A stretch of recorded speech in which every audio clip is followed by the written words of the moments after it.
This month, Frostbite focused on employer branding. Gary, talk to us about the aviation sector. What strategies the aviation companies use to position themselves as the employer of choice? The experience those brands want to offer their customers, passengers. So look at airlines, for example. You've got easyJet, Ryanair. It's a very different experience to if you went on Virgin Atlantic or British Airways. So the type of people that they want to attract is going to be different because they're going to have to conduct themselves in a different way. But they, you know, you look at Virgin and arguably a bit more of an exciting company to work for, more cool, more trendy. I think it's really relevant what you're saying about the levels of airlines that we go to. If we're talking about EVP, I think, and each one will have its own as well, but I think it still is your values, your employer culture, your diversity, your EDI. The long and short of it is about attracting the right talent to your organisation, making that acquisition easier. So EVP, it needs to talk about your values, beliefs, your culture.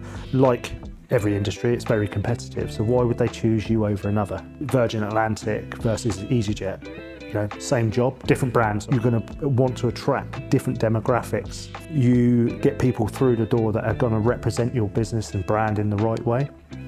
And we're working with an aviation client at the moment, and we're defining their values. But they're a B2B organisation who are shifting to B2C because they want to become a global destination for troubleshooting for passengers flying around the world. It doesn't matter if you're B2B or B2C organisation, you need to communicate to humans on a human level. You need people to be able to come in that represent your business in the right way and understand how they should conduct themselves with your customers. If you're all about problem solving, as this example, then your staff need to be able to solve problems and not walk away from a challenge or say we can't help you. But also there is opportunities there for them, and it's a great place to work and all those other benefits, etc., that come along with that, working for whatever organisation. What we make sure that happens when we do employer branding, particularly for talent acquisition, people with the right qualities that they're looking for apply.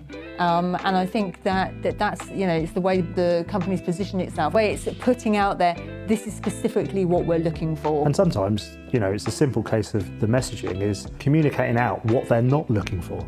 If you're this, this and this, we don't want you. So people know straight away whether you're the right choice for them or not. Having the conviction to do that as well. So that's where the work that we do goes right down to the job adverts, making sure that's consistent. I think it's the same story when it comes to employee retention, but then you need to put a similar focus on, how are we going to keep them in the job? Once we speak to people who have left, it's because what was presented to them when they applied for the job wasn't a reality.